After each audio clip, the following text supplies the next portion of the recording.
सर्वेभ्यः नमो नमः। श्रूयते? सर्वेभ्यः नमो नमः। अहम् अस्मि ललिता श्रीनिवासन्, महोदयस्य छात्रेषु अन्यतमा अस्मि अहं। दशवर्षेभ्यः पूर्वम् अहं महोदयेन सह मम संस्कृतयात्रा आरब्धः।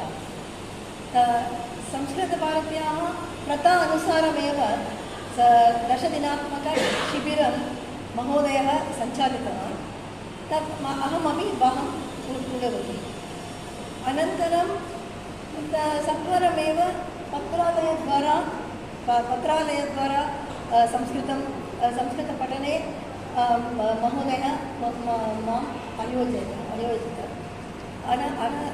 तदानीमेव 5 पुस्तकानि, गीतासोपानस्य 5 पुस्तकानां पाठनमपि महोदयः आरब्धः। तदा भगवद्गीता श्लोकानाम् उच्चारणमपि युगपत् भवति स्म। तदानीं दिनत्रयं महोदयः आगच्छति स्म। प्रप्रथमम् अहं बहु क्लेशम् अनुभवामि स्म। अहं चिन्तितवती न करोमि, त्यजामि इति। किन्तु महोदयस्य निष्ठा, प्रेरणा, निष्कामभावना सर्वं माम् आकर्षति। प्रथमपुस्तकस्य समापनानन्तरं तदानीमेव अहं दृढनिश्चयं कृतवती, कदापि संस्कृतं न त्यजामि। कथमपि 5 पुस्तकानां पठनम् अभवत्। तावता चतुर्दशाधिक-2000तमे वर्षे पाठनम् अभवत्। अनन्तरं महोदयः अत्र कञ्जूर्मार्ग् नगरं गृहपरिवर्तनं, महोदयस्य गृहपरिवर्तनम् अभवत्। अहं चिन्तितवती इतः परं स्थगनमेव भवति। महोदयः उक्तवान्, न, मम जीववायुः संस्कृतमस्ति, कदापि स्थगनं न भवति, अहं निश्चयेन आगमिष्यामि। किन्तु सप्ताहे एकवारमेव आगमिष्यामि, सप्ताहे दिनत्रयं न आगमिष्यामि इति। तदनुसारमेव तदानीम् आरभ्य 24 वर्षपर्यन्तं सम्यक्तया पाठनम् अभवत्। अस्मिन् दशके सञ्जय उवाच पुस्तकस्य पठनं, महोदयेन निर्मितं संस्कृतम् संस्कृतं ब्लाग्, तत्र आख्यानानि आसीत्। अनन्तरं सुगन्धः इति नाम्ना बहु पुस्तकम्। अतिरिक्तं तत् सम्भाषणसन्देशमासिका, सः कथाः सम्पादितव्यं सर्वं महोदयस्य सहायेन सर्वं उक्तवन्तः। अनन्तरं किन्तु तदा किम् अभवत्, मम केवलं मम न, सर्वेषां एवं विधेन पठनेन शब्दसङ्ग्रहणं, व्याकरण ज्ञानवर्धनम्, केवलं तत् न, महोदय संस्कृते दिने दिने आसक्तिः अपि संस्कृतपठने दिने दिने वर्धते स्म। एवं विधेन तत् सर्वम् अतिरिक्तं महोदयस्य अधीने वयं एतदपि गणेशपञ्चरत्नं, भजगोविन्दं, सर्वेषाम् अन्वयं, श्लोकानामपि अन्वयमपि कृतवन्तः। दशवर्षं एतस्मिन् 10 वर्षे अहं न वक्तुं शक्नोमि किं पठितवन्तः। सम्भाषणं महोदयस्य लक्ष्यमेव सम्भाषणम् आसीत्। तदपि अनन्तरस्य जीवनाडी संस्कृतमेव।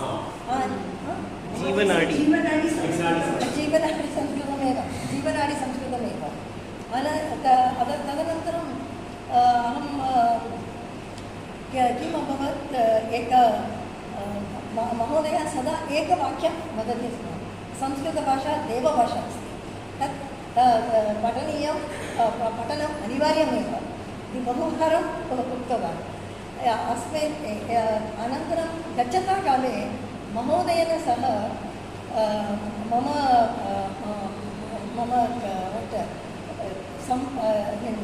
रिलेशन्शिप् अपि अवर्धयत्। मम कार्ये अपि द्विवारं त्रिवारं महोदयस्य उपदेशं स्वीकृतवती। महोदयस्य पाठने अहं महोदयस्य पुत्रः गृहजनानामपि योगदानमस्ति। यदा शृङ्गेरिमठे आगच्छति स्म तदानीं ज्येष्ठपुत्रः कार्यानं प्रेषयति। लाक्डौन् यदा आरब्धं तदारभ्य स्नुषा सर्वं सङ्गणकं सर्वं सङ्गणकस्य सज्जता सर्वं कर्तुं ददाति। अनन्तरं बहुभ्यः यथोक्तं पूर्वं बहुभ्यः वर्षेभ्यः पूर्वं यदा महोदयः कालिफोर्निया देशं गतवन्तः तदानीं कनिष्ठपुत्रः स्नुषा तयोः गृहे ताभ्यां इण्टर्नेट् कथं चालनीयं तदपि पठितवान्। सर्वम् अस्माकं पाठने बहु उपयोगकरम् आसीत्। एतादृशः पिता सदृशः जनः मम जीवने अहं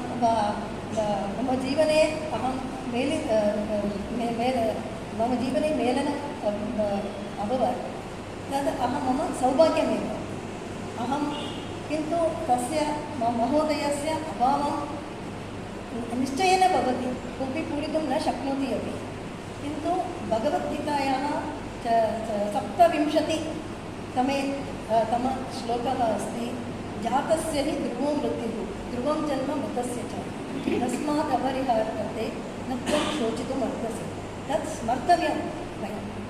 आदिनमपि अहं महोदयस्य विषये वक्तुं शक्नोमि, किन्तु समयस्य अभावः मनसि स्थित्वा इदानीं समापयामि।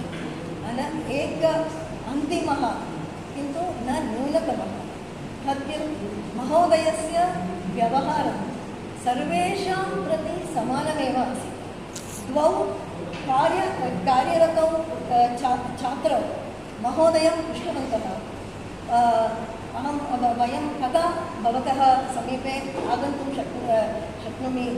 तदा महोदयः अवदत्, प्रातःकाले 6:00 रात्रौ 10:00 कदापि आगच्छतु, समयस्य चयनं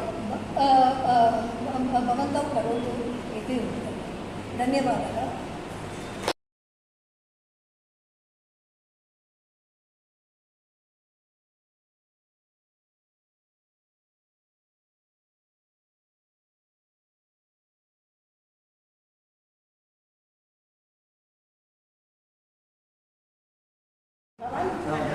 मिलितवती। यदा यद् महोदयस्य अहं छात्रा आसं, तैः सह अहं गीतासोपान सम्पूर्णपुस्तकं चत्वारि पुस्तकानि सन्ति। तत् पूर्णम् अध्ययनं तैः सह एव कृतवती। प्रतिसप्ताहे 3 वारं वर्गः अभवत् तस्मिन् समये। परन्तु यदा अहं कार्यालये आसम्, अहं किञ्चित् विलम्बेन एव सर्वदा वर्गे आगच्छति स्म।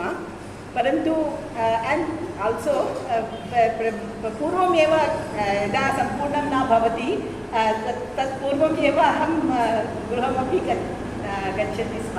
परन्तु यदा कदापि सः न प्रकटीकृतवान् किमर्थं भवती शिक्षकः प्रथमम् आगच्छति, छात्राः विलम्बेन आगच्छति इति कदापि न उक्तवन्तः।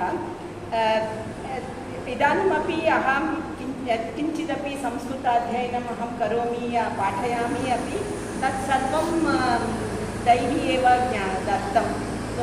तदर्थम् अहं सर्वदा तस्य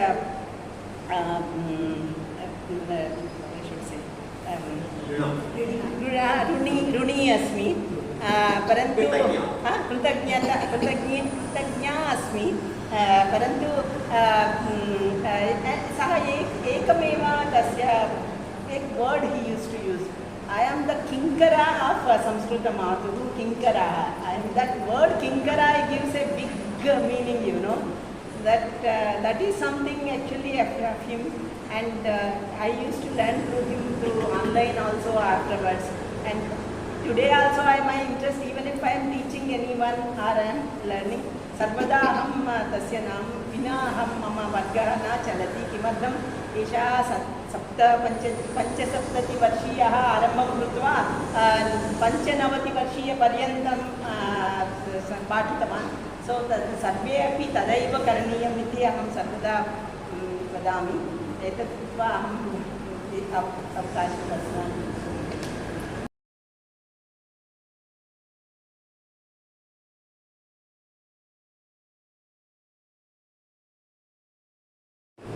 सर्वेभ्यः नमो नमः। अस्माकं गुरुवर्य स्वर्गीय श्री सुब्रह्मण्य महोदयाय अनेके प्रणामाः।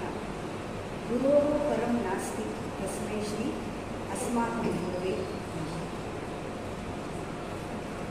इदानीं सर्वे तु उक्तवन्तः सुब्रह्मण्य महोदयस्य संस्कृतभाषायां प्रति प्रीति, तस्य ज्ञानं, तस्य सततं प्रयत्नम्, एते सर्वश्लाघनीयगुणाः अवर्णनीयाः सन्ति। अहं भवन्तः समीपे 10मवर्षपर्यन्तम् अहं तु संस्कृतभारती ऐ डिड्न्ट् डू, अहं भगवद्गीतायाः पठनं कृतवती। तदा भवन्तः सततं मां प्रति उक्तवन्तः, व्याकरणं किमर्थं भवान् पृच्छति, प्रथमं सम्भाषणं कर्तुं प्रयत्नं करोतु, सम्भाषणमेव प्रथमं करणीयः। That time I used to think, why Mahoday is telling me that? How is it possible? अहं तु कर्तुं न शक्नोमि महोदय।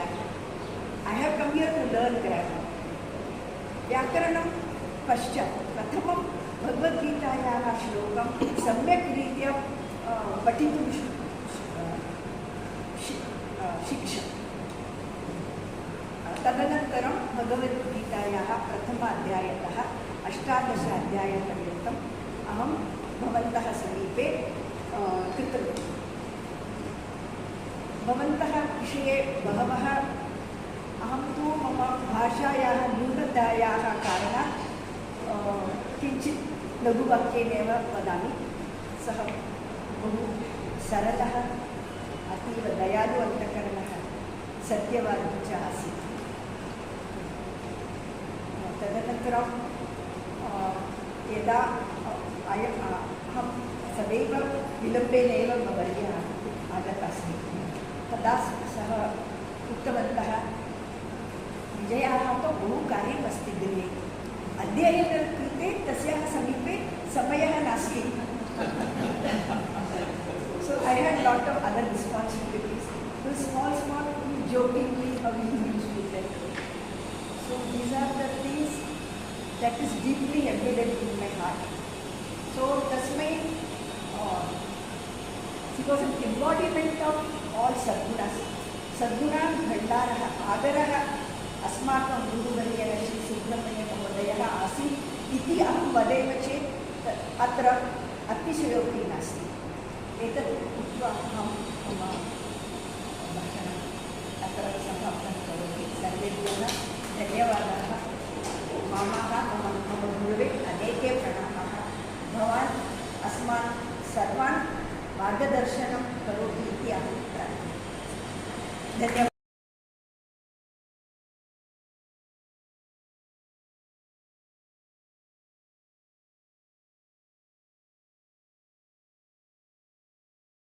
महोदयस्य विषये तत् श्रुत्वा मम मनसि अय्यर् महोदयस्य विषये बहु उत्कटश्रद्धाभावः जागृतः अस्ति।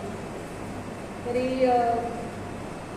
मराठी भाषायाम् एका पङ्क्तिः अस्ति समर्थ रामदास स्वामी उक्तं तत् अस्ति मरावे तर्हि कीर्तिरूपे उरावे।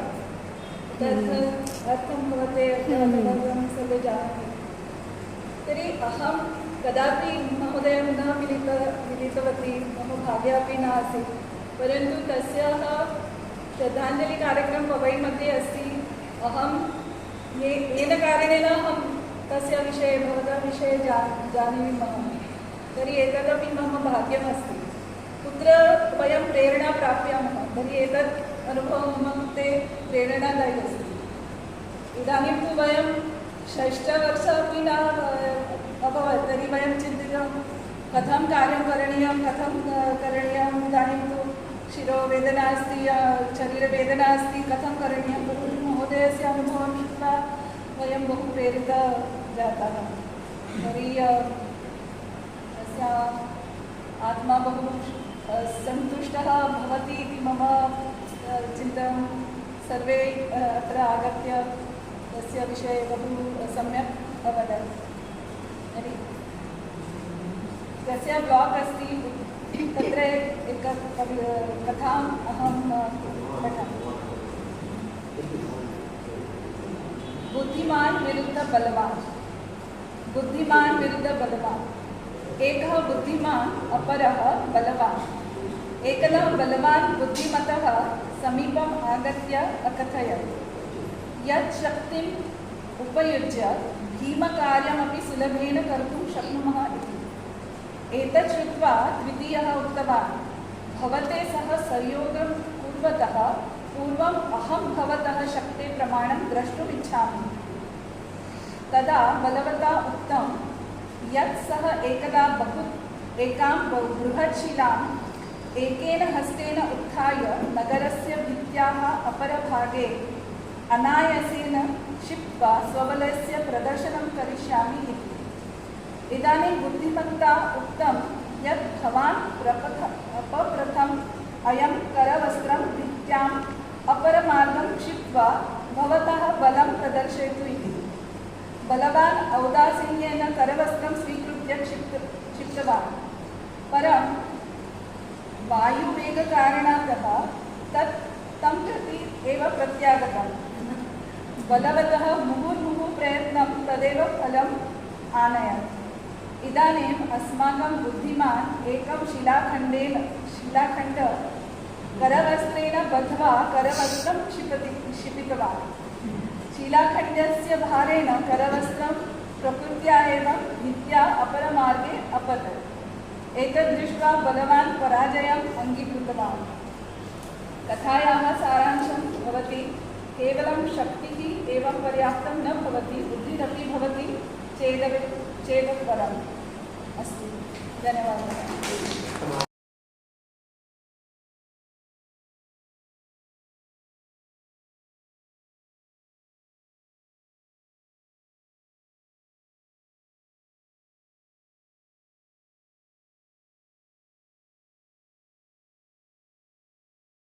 2017 वर्षे अहं कोविदपरीक्षायाः कृते सिद्धता कुर्वती आसम्।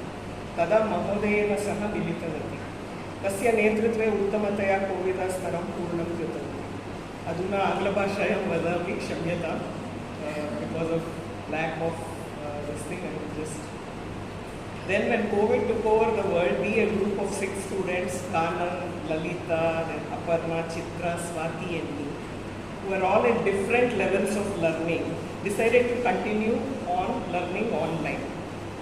And Indira Mohdaya used to help Acharya many times because he had eyesight issues. So we started to learn to do the Anvaya of the shlokas of the Bhagavad Gita. In between we would also read articles from Sambhashana Sandesha, a few books like Sanjay Uvacha, and sometimes articles from Mahodaya's blog also. Acharya, as we would fondly call him, was a teacher, a guru with so many great qualities. From Sanskritam to Samskriti to Jivanam, he slowly and steadily taught us innumerable things. We all became ardent fans of Samskrita Bhasha and definitely better human beings. We have so many golden memories with Acharya, from having grammar strictly corrected in class to having to repeat 10 times or even more till we got the proper pronunciation, to feeling like school kids when we always left class with some prasadam or some fruit which Acharya's wife, Mami, as we call her, would give us. And later on, Uma, his daughter-in-law, has taken over, so she also feeds us whenever we go. Yeah. To one of the students who had to take care of her mother, he would say, Chinta Mastu, Matra Seva is as important as Samskrita Seva. So if you do Matra Seva, you will get the same punya as Samskrita Seva. Acharya would know most things about us and our families. And he would always remember and inquire about children's education, in-laws' health, and generally how things were with us. So he would always remember to do so. And Acharya and his wife are some of the kindest and purest souls we have met. Probably this is a glimpse of how Gurukulam would be. There are some people who touch your lives and make it better, and make you better by everything they teach you, either by example or their work. Acharya was definitely one such person. Acharya never took a single rupee as fees for his classes. He used to give credit to Samskrita Bharati always. He did Nisvartha Seva for the promotion of Samskrita Bhasha. The light of learning and the fire of the quest of knowledge that he has ignited in all of us, and the Samskrita Bhasha Seva Bhava that he has instilled in us, have put us on a path that will continue on long after he is gone, and that is his legacy. We miss you all.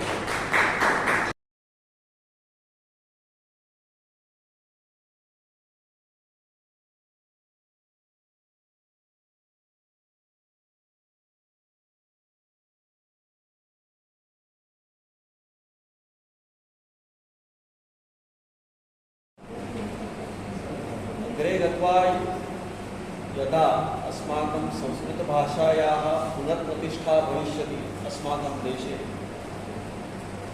तस्य कृते ये जीवनपूर्णम् आजीवनं कार्यं कृतवन्तः एतादृशाः बहवः कार्यकर्ताः सन्ति। तस्य नामानि कोऽपि न किं नाम स्मरणे न भवेत्, परन्तु एतादृशानां कार्यकर्तॄणां कार्येण एव संस्कृतस्य मन्दिरं च निर्माणं भविष्यति इति तु सुनिश्चितं। तत्र महोदयस्य नाम सर्वेषु उपरि भविष्यति इति मम विश्वासः। अहं महोदयं प्रति श्रद्धासुमनाञ्जलि अर्पयित्वा विरमामि। धन्यवादाः।